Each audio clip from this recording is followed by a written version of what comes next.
So welcome to the Node.js Technical Steering Committee meeting for January 17th, 2024. We'll follow our standard agenda, which was as outlined in issue number 1492 in the TSC repository. In terms of announcements, does anybody have any announcements to share before we get started?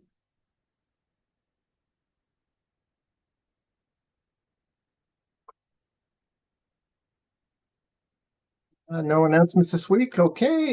In terms of CPC and board meeting updates, we don't have our CPC rep or board meeting rep. I don't think there's any new updates since last week. So with that, we're going to jump into the issues tagged for the agenda. We have a number of guests who are here, so we're going to start it with the issues to cover those. The very first one is enable core pack by default 50963. So I don't know who wants to jump into that to start. Is there any of the TSC members who'd kind of like to frame where we're at with the discussion? Yeah, I can explain. Okay, yeah, Antoine, you do it. Whatever. Okay, so the issue was opened, I think last month, from someone from the community asking if we can make PNPM work by default, only. And the conversation has been quite well. There's been some few subjects that comes out of it. One of it is what's the relationship of the npm integration with Node.js, and is core pack ready to be enabled by default? Because currently it's shipped with the default installer, but folks still need to opt into it if they want to use the Yarn npm with it. And yes, and so we have a few guests also who can, or either core pack maintainers or have thoughts on the subject, I guess. Would someone want to add something to that in the context?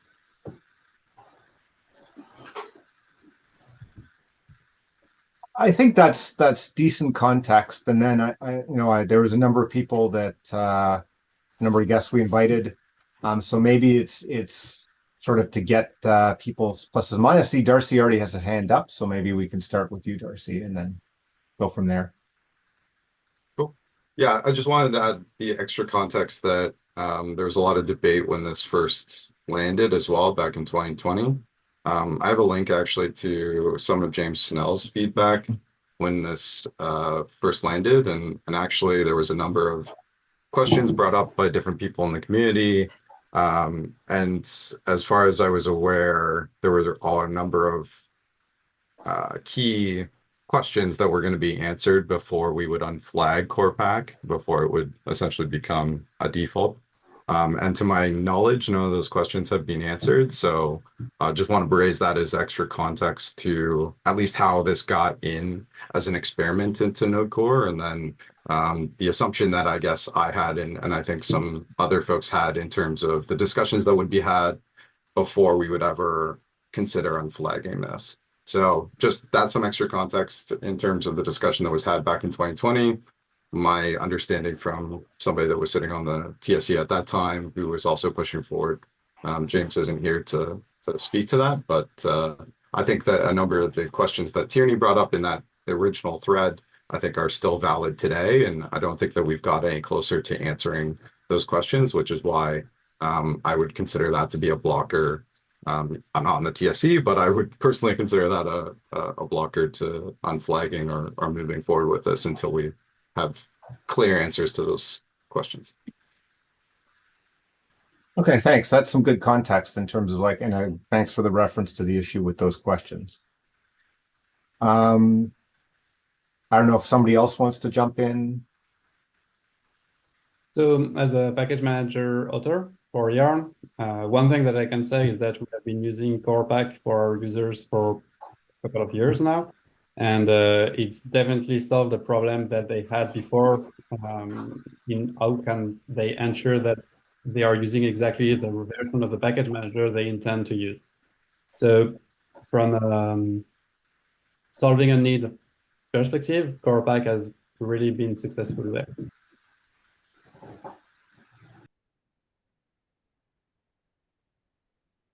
One question I'll ask off that one is, you know, that there's been different options discussed, but like one option that I don't think there's been a ton of discussion about is like they've needed to do Corpac enable.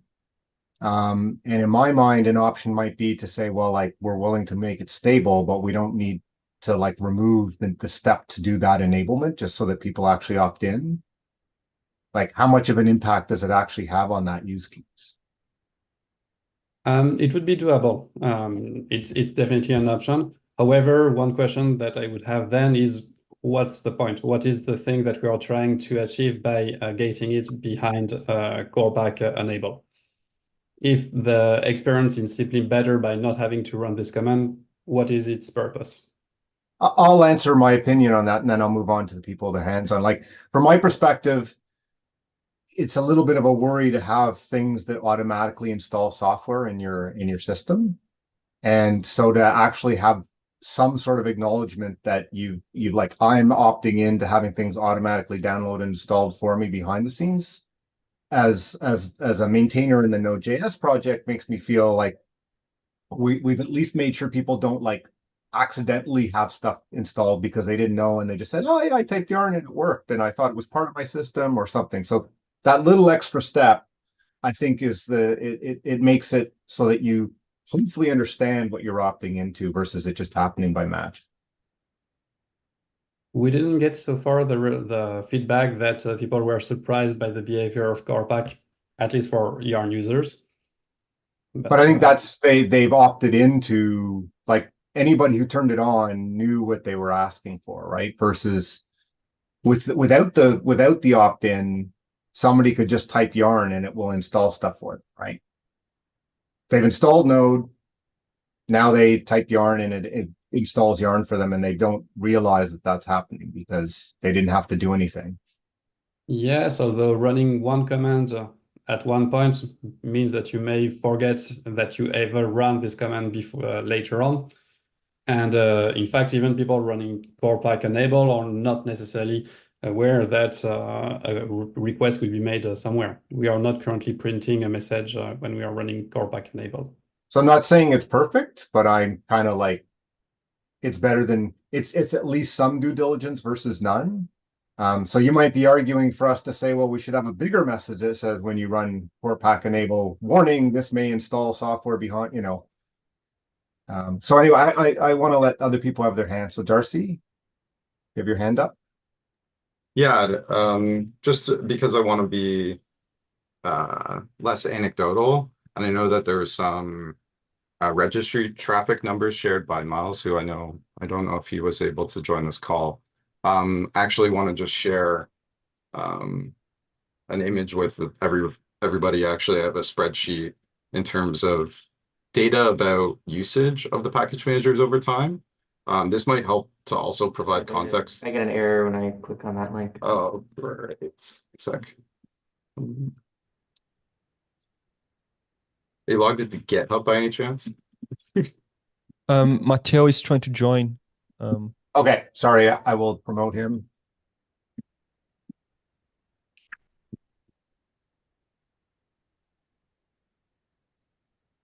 Can you get it now, Jeff?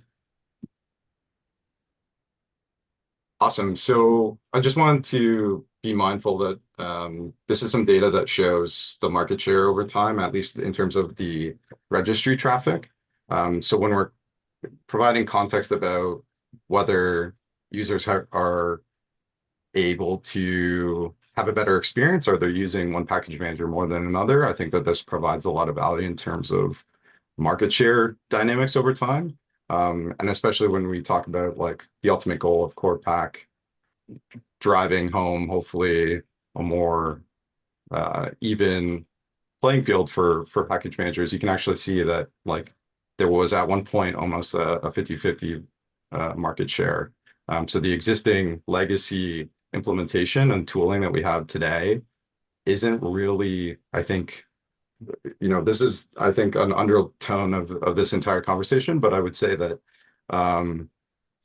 there isn't necessarily blockers today for folks to change their package manager.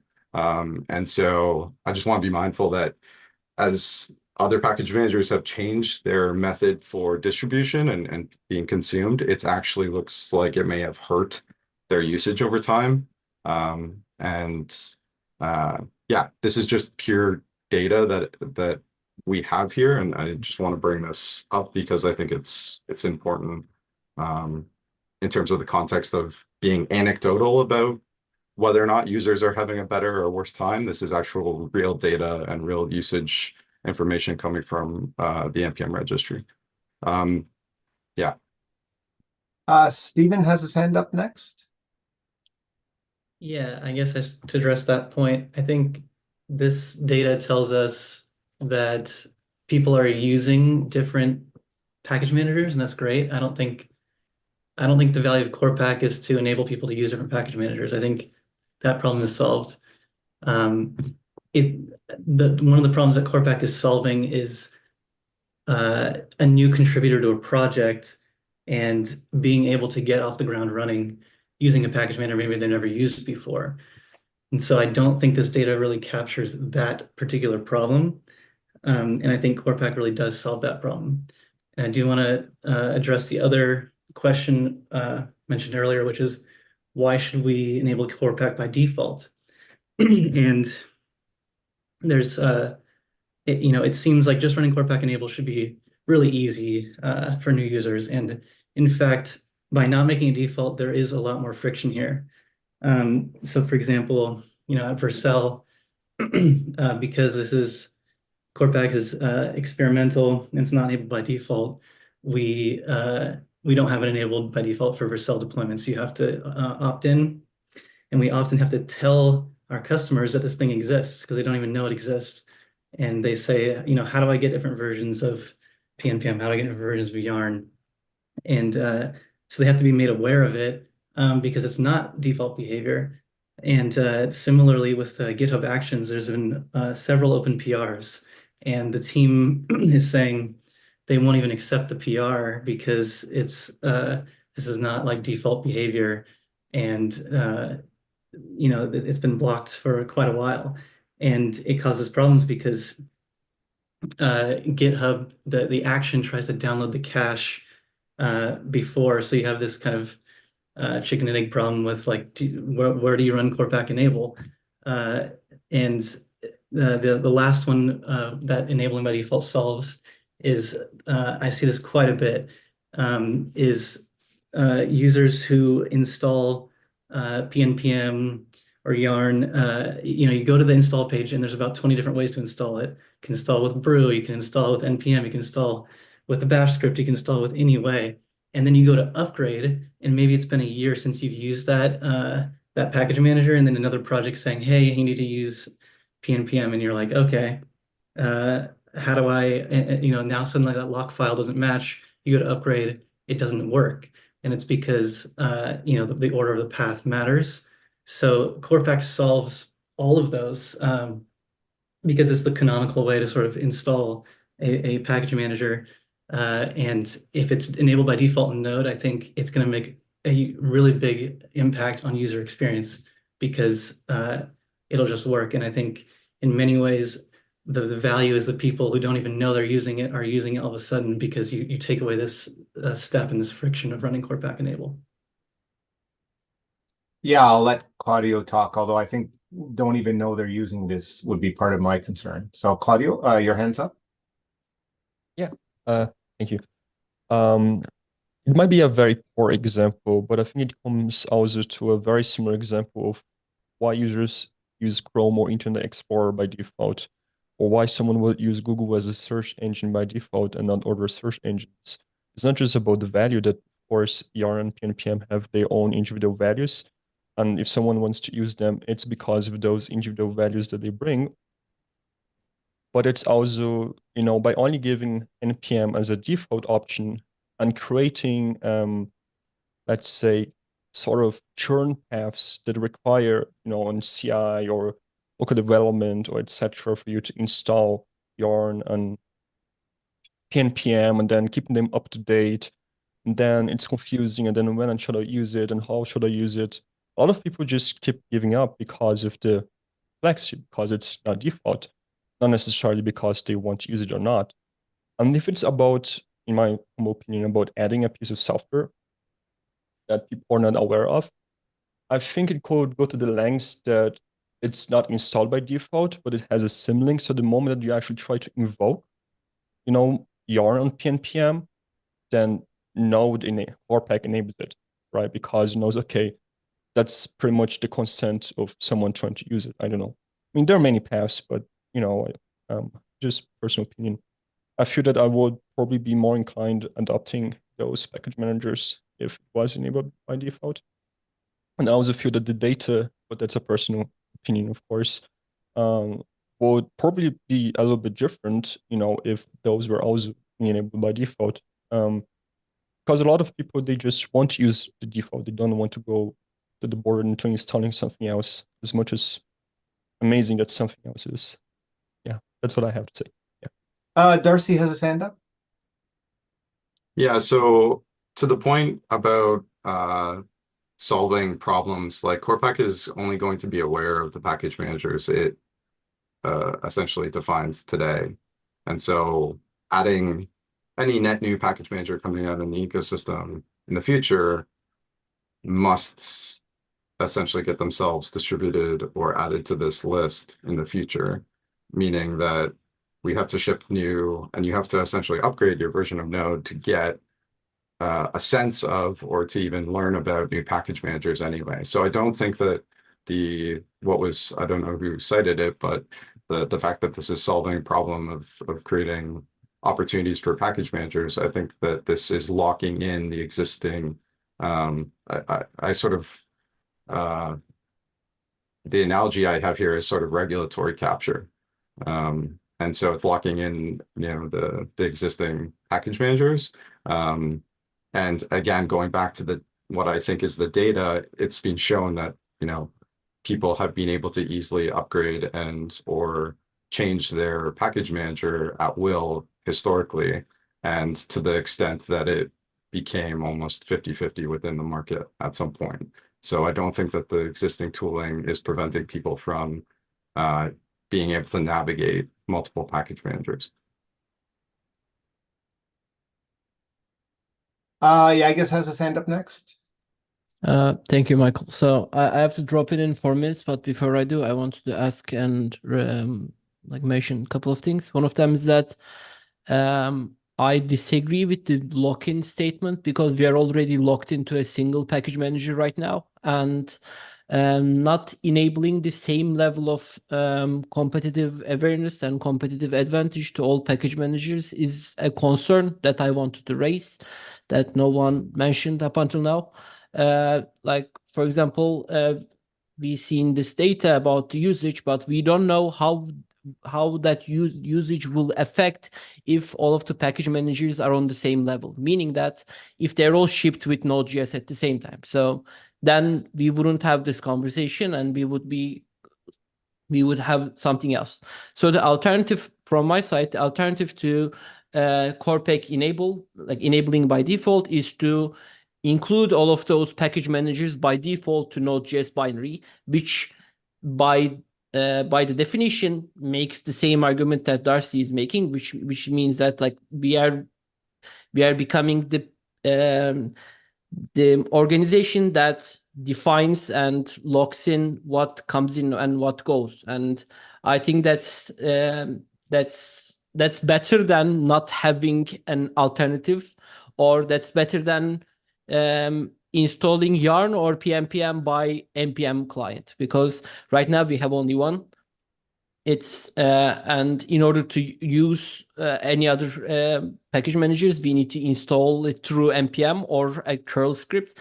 And even though these limitations exist, we still have 30-35% of the market share that's dominated by other package managers than npm. So it basically from my side, the data shows that people are looking for alternatives, even though there are barriers for entering and using new package managers.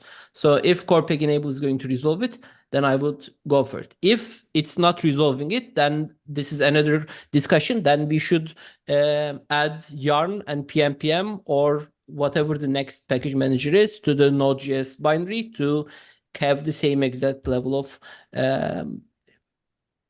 market entry and advantage for all package managers. Mael had his hand up next. Sure. So when you're saying that it would be locking in the package manager list, I quite disagree with that. The package manager list would be controlled by Node, and any other package manager would be free to advocate for inclusion in the next Node release. That's not exactly locking. That's the current behavior of Node.js. Whenever something is released, it is released on new versions, or sometimes it is cherry-picked into older releases branch. But that's the way software works. So I don't see that as being a blocker. At some point, there is a need to have, I think, Yarn and PNPM and potentially other managers being shipped along with Node. As has been mentioned, the playing ground is not is not equal. The fact that NPM has been the only package manager shipped with NPM with Node has been an issue. As package manager author, again, I can't tell you how much time we had to fight against some people saying, hey, NPM is the official package manager. We don't care about compatibility with Yarn. This is a problem. This is something that shouldn't happen. And if Corpag can help us solve this, I think it's worth it. Okay, Jeffrey's hand is up next.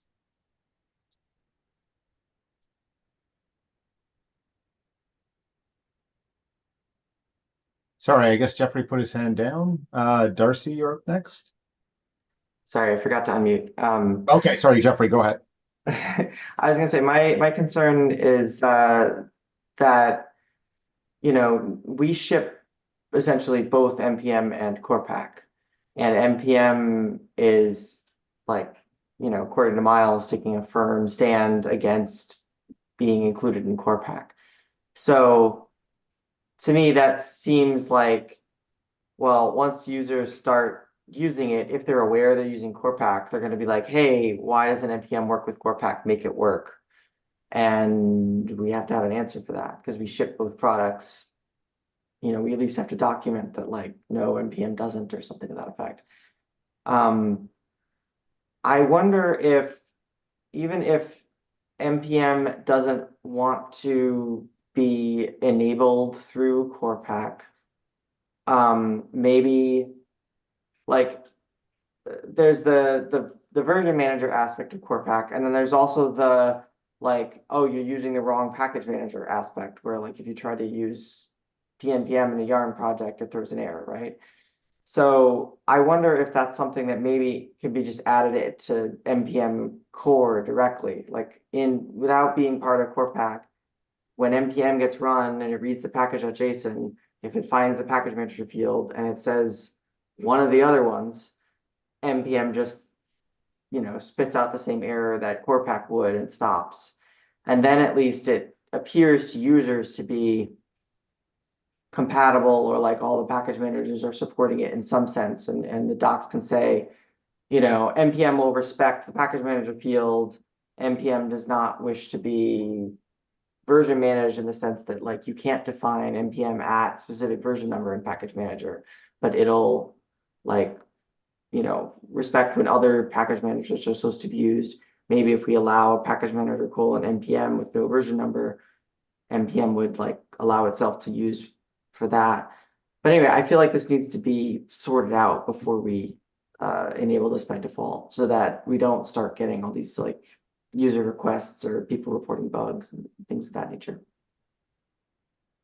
I think we need to restrict this discussion to like another 10 minutes so that we have some time for the second issue, but then I'm going to go to Matteo. Oh, I just wanted probably to state the obvious, but probably it's not the obvious. Okay, so NPM is the default and it's the golden standard.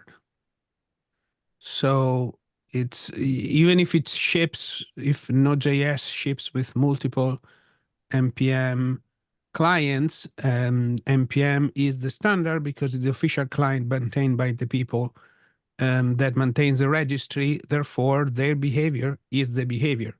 So it's not.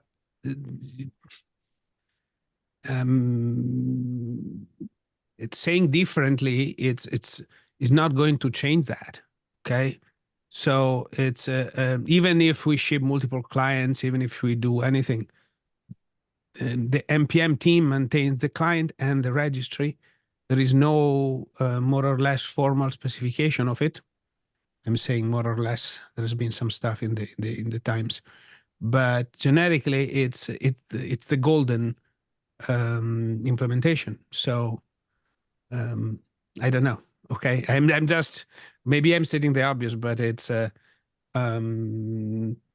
this is how it's perceived by the user. They go to the NPM registry, and that's the NPM client. So it's the compatibility problem is on Yarn and PNPM to be compatible with NPM, not vice versa, essentially. Sorry to be stating the. I've been a little bit. That's the user perspective. They have the same name. Okay, so. Antoine has his hand up next. Yes, I wanted to state also that another advantage to have more than one NPM client with the default installer is we maybe will get less, fewer, I guess, issues, NPM feature requests on the node repository. Small maintenance burden because there's not a lot, but still, the current situation puts NPM as indeed the default NPM client, but also for a lot of people, it's the same thing as Node.js. They don't see that it's a separate project, and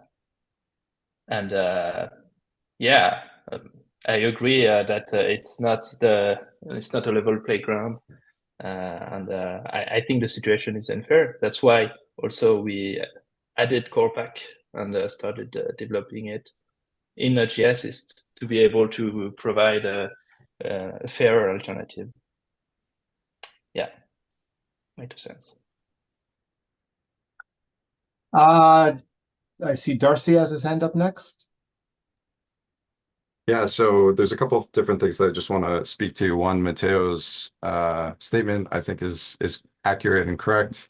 The NPM client that ships with Node today is the official client to the NPM registry, which has been sort of the canonical source and infrastructure that's hosted most of the Node software. It is basically paid to be maintained by Microsoft/GitHub, so there's full-time resources behind it and has been for as long as I've known, and continues to be. Also, what I would be mindful of here is that clients themselves have capabilities that go beyond just installation and maybe the conflicting feature sets that sort of highlight issues with compatibility across package managers, like logging in, search, team and org access and management with the configured registry. So those are all capabilities that extend beyond just what you might consider to be, the reasons why we might want to lock down your package manager.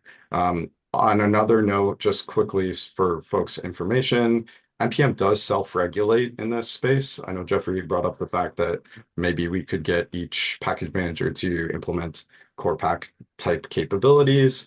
NPM prior to PNPM or even Yarn existing respected the engines.npm field. And if you specify your specific NPM version that you want your project to work with, it will read from and warn or even error if that's defined for NPM. And at that time, that was the only package manager. So it's the only value that's understood in that field. So that's just one example of there was prior art here before the package manager field was introduced that wasn't respected and wasn't leveraged. And then going into a couple other things that were said, specifically the barrier to entry. I think the barrier to entry for package managers is the same for all packages. You have to install software somehow, and it has to come from someplace. And so the only privileged piece of software that we've given users today is a mechanism to actually download other software. If we remove the package manager from any package manager from Node, you would still need a way to essentially install software from the internet. And I feel like today NPM is actually a pretty democratic way and provides a number of different mechanisms for you to just install software from a number of different places. It's highly configurable. I don't think that it really creates a barrier for, and the data shows it hasn't created a barrier for people to enter into a competing position against itself. I think the questions to ask here are, does the existing tooling prevent folks from installing competing products? I don't think it does. And then the other questions that I brought up at the beginning of this call still, I think, need to be resolved before I would say that the TSC should vote on unflagging. So that's just my opinion. I think that's probably the last thing I have to say. Okay, we have 2 minutes left, so I'm going to go to Roy and then Stephen, and then I think we need to, well, we'll see how far we get. But anyway, Roy, go ahead. All right. Yeah, just wanted to mention one thing that I haven't seen mentioned in the discussion yet, which was a concern ever since the beginning of the conversation about Corpac. But I'm just concerned, like, it's too much scope to bring this into the runtime, right? Like, should the runtime be responsible for managing all that? And yeah, maybe like we can solve all the thing, right? Like raised as a reason for enabling Corpac, like through other means, right? I believe like from the data shared from Miles, like Yarn V1 is kind of the lead package manager currently, right? And guess what? Is the only package manager is being shipped with the Docker image.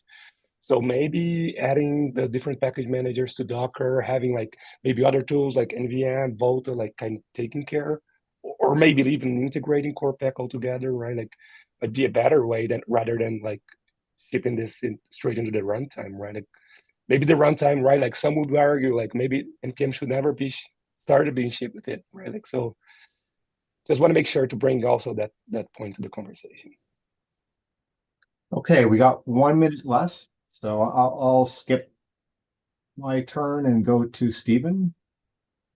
Yeah, I just wanted to mention it, like there's the whole anti-competitive nature, but I do want to bring up again the idea of Corpac solving a problem that I'm not aware of any other tool solving, which is automatically selecting the correct version of the package manager for that particular working directory. And that's something that is extremely valuable if you work on multiple projects in multiple repos, because one might be using PNPM6, one might be using PNPM7, one might be using Yarn 1, one might be using Yarn 4, and the fact that Corpac adds this package manager field as the canonical place that tells you which package manager version is being used here, not just the package manager, but the version itself, and selects it for you just by entering that directory. It's super valuable for those projects. It's also really valuable if you're writing tests, and the test wants to test a certain package manager. You just add a package JSON in a nested directory, automatically selects it. That is such a valuable feature that I think has been overlooked in all these conversations. I just wanted to bring it up again. Okay, so at this point, we have used up, I think, the time we can spend on this issue. Can take the discussion back into the GitHub repo, and if we need to, we can schedule another session in a future TSC meeting as well. So the second issue we wanted to talk about today, I think, was in terms of the website redesign, and I think Claudio, maybe you're the best person to sort of frame where we're at and key questions to the TSC we should try and get an answer to, or discuss at least. Right. So pretty much I just wanted to go over a few updates of the state of the redesign of the website, and also create a little bit of space for any predominant questions that appear here, and also if anyone has specific questions about what's next or why certain thing was done, just to answer. So I'm going to share my screen. So the first thing that I want to present, of course, is the state of the homepage, because that's how it looks right now on the main branch. Of course, it's not enabled, it's behind a feature flag. So of course, if you go node.js.org, it's not in your design. And we got a lot of feedback from TSC members and collaborators on the homepage. And I just want to go quickly over how it looks like, why it looks like this right now. So pretty much we deviated from the original designs after the feedback. So there are pretty much three major changes over here. The first one, if you see on the right, we have examples that you can do, like latest things or core things, like essential things you can do with Node.js. So we, of course, added the infamous HTTP server example because it's basic thing. Then writing tests, which is with the new node test, node assert modules. Then you know how to read and hash a file, how to read different sort of streams, and even a simple example how to work with workers, for example. And the main motivation behind this code box in the right is a lot of people are not aware, about these functionalities in Node.js. You think that Node.js cannot do these things. So it's always nice to showcase, latest additions, very quick, simple examples that allow people to already start, jumping straight to Node. These are not like learn examples. We even write here that we want to, dive deeper and really know how Node works, read the learning materials. On the left, we changed so that the big, let's say, button downloads the LTS version, and it tells which version comes when you press the download button. And then it can also be installed via package managers. And then if you want, latest features, you can also download Node.js current, which is down here. Yeah, questions? Feedback? One quick question I have is, in that download Node.js, like that automatically figures out your platform, right? Yes. Does that work across all the platforms? If I go Yeah. on to I don't know. Yes, there was a feedback that we should probably say that rephrase downloads Node.js to downloads Node.js insert version for your platform. Right, Just yeah. a little. I'm still going to add it, just so y'all are aware, because it's not evident that it will download for your platform when you click this button. I don't know if a line that says something like, downloads for other platforms are available, blah, right? Like just to make it easy. This makes it real easy to get the one you're running, but like say I'm running on Windows but want to download something else. Yeah, I'm just afraid of keeping this text way too convoluted, because I feel that if they click, because if they are on a certain platform, they want to download usually for their platform. If not, if they click and see that it doesn't, I assume that they would just go to download page, which it's not coded yet. But I'm of course often open for different copyrights. I'm not a copywriter, so it's always hard for me to find the best combination of words that can be sort of universal for native and non-native English speakers, and that are not really ambiguous, so I'm very open and thankful if anyone has copy suggestions. Jeffrey has his hand up. Hey, yeah, so I left these notes already on the thread and they just haven't been implemented yet. So I don't know if they haven't been implemented because there were objections to them or what, but I for the workers example, I wrote a different example that more closely tracks the examples in the docs, where it doesn't have comments talking about file names. It just like has an if then, and it's the same length as this. Right. So I this just implemented because I didn't see people reacting thumbs up, thumbs down, and I want just to avoid. I'm neutral. I can just replace it. I don't mind. But it's just like if I replace it, then someone else says, "Hey, but I prefer that this is example in two different files," and then going back and forth. It So if no one has no objection, I would just change to Well, that one that you I'm mentioned. raising it here and for Yeah. people on this call to to object if they do. And the other two things I was going to mention were, I think we should put the word threads somewhere in there, because like I don't know if workers is like for someone coming from other languages, they might know the concept threads, but not necessarily workers. So work with threads or whatever. Maybe workers then- and threads. Yeah, I don't know.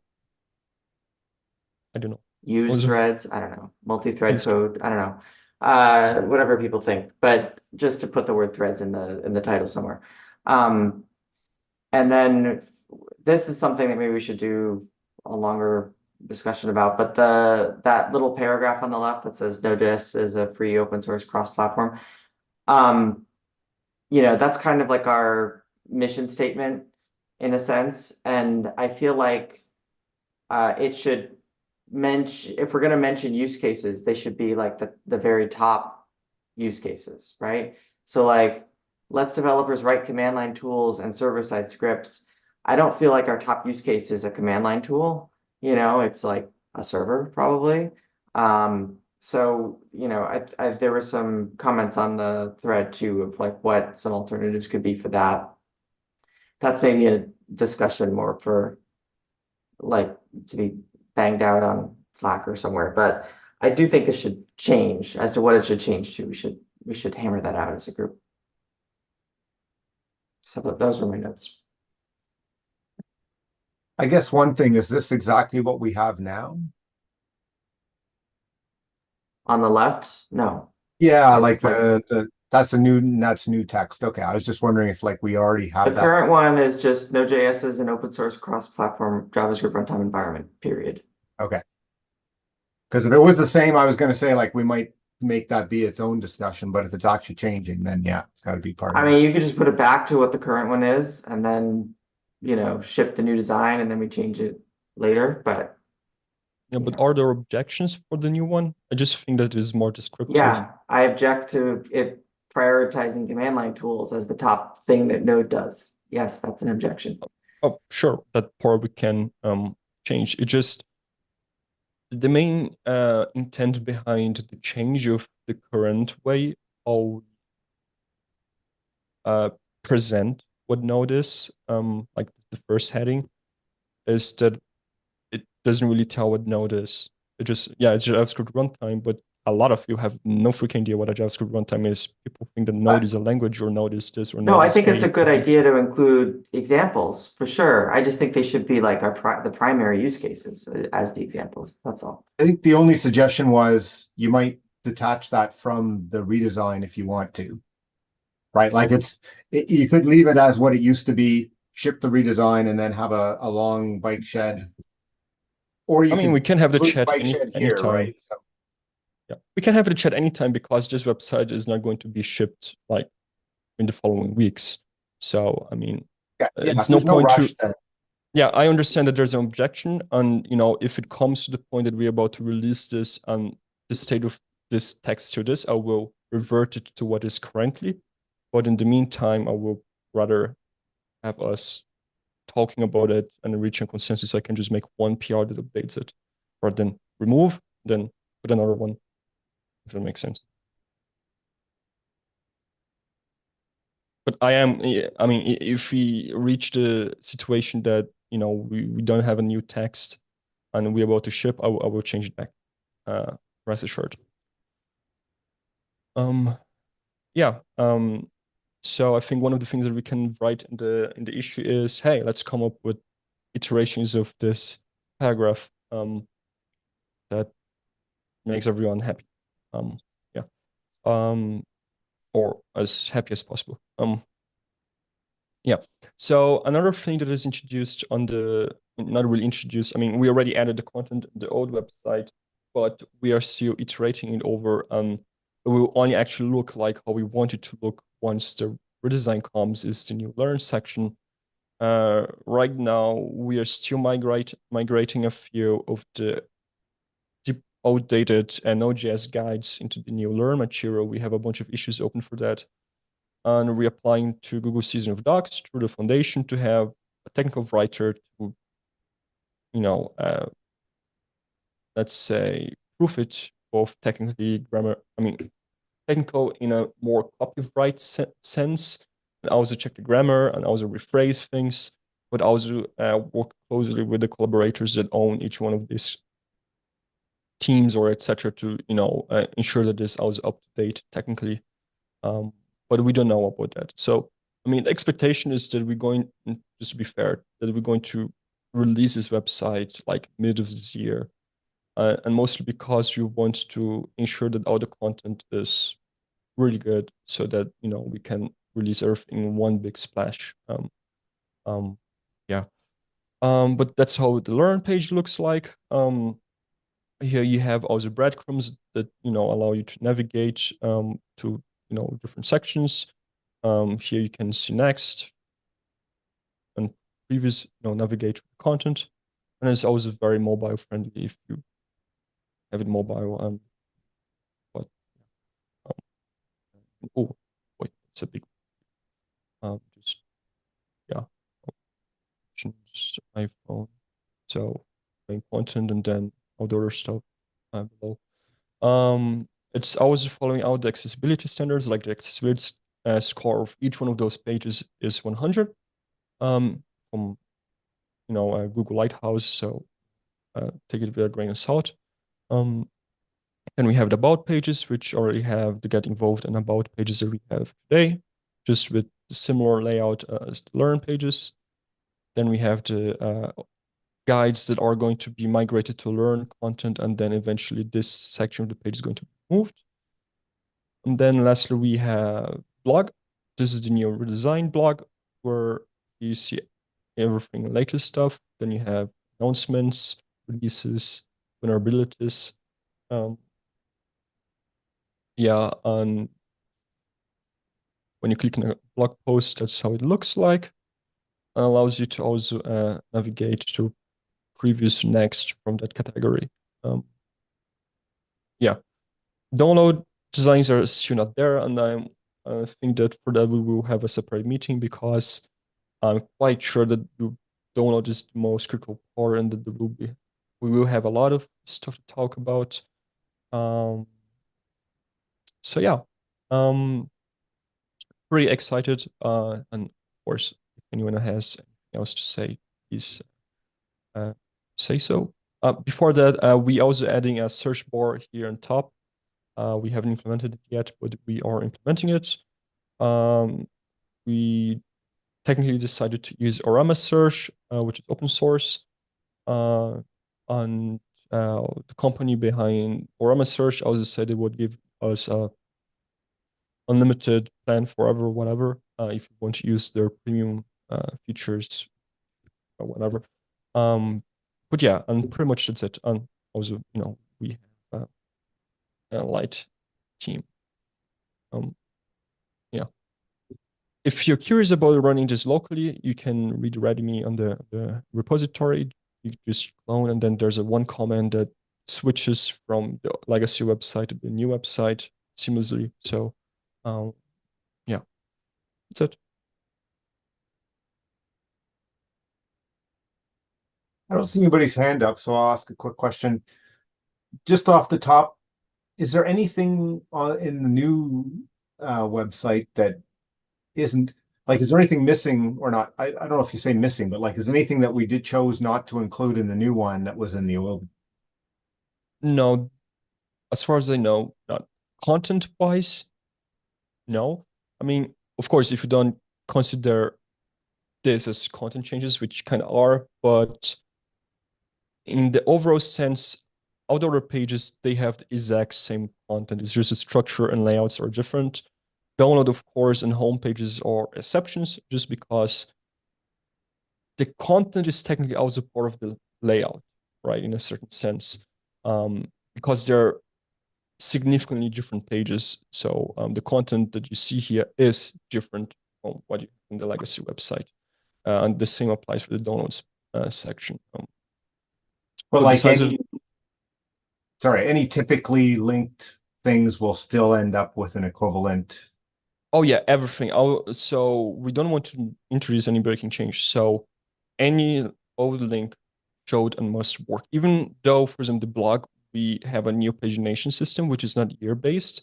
If you actually type, for example, if the redesign is on node.js.org/en/blog/year 2023, for example, which is how the legacy pagination worked, it will actually show you a page with post from 2023. It's just the redesign years work as a category, where in the legacy website they are the pagination. So it's like announcements is a category, releases is a category, year/insert a year number are also categories. So we intend to have all the links either working or redirecting to a correspondent new page. So for them, the guides, once they get moved, they will redirect to their counterparts in different section, for example. Yes, that makes me think of one other question. You don't have the URL bar there. Oh yeah, just because I'm on full screen. Yeah, okay. I'm just like, when say you go to the blogs and there's a category of vulnerabilities, is that like, okay, so that's like a URL that I can actually give people to easily get that particular view. Exactly. Okay, the thing about both the new website and the old website, they're 100% static in the sense that, well, we have invalidation, so every 5 minutes one gets refreshed because a release might happen, or for example, you have a promotional banner and then it's next day and banner should expire. So content gets invalidated. But besides that, everything is static. There's a command that you can run locally to completely export the website locally. You should have a one-to-one matching feature set. Yeah, just that's great, because I'm always frustrated with some sites where it's like I just can't find a link to something. Yeah. Okay, thanks. It should also be 100% SEO friendly. I haven't checked any of the comments. Oh, so sorry. Rotate examples from time to time. Yeah, we could come up. I think if we ever want to rotate examples, we need to get to the point where we have enough examples that we can rotate. So I would need help from actual collaborators or TSC members to feed me with examples so we can rotate. And I'd be more than happy to always rotate. I don't know. Because then we can only show like 3 examples per time instead of having this gigantic with many tabs code box.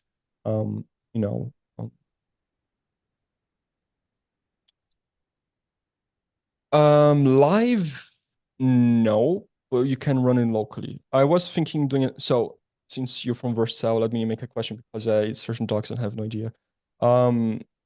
Is there a way to have 2 simultaneous deployments of the same branch, but just with different environment variables? I wasn't able to find anything for that. Yeah, you can have different variables per branch. No, same branch. On the same branch? Yeah, like 2 different deployments for the same branch. The branches. Certain. Yeah, you can actually. If you deploy with Vercel CLI, you can pass environment variables from the command line. But we would create a new unique URL, or oh, okay, I will try that. Yeah.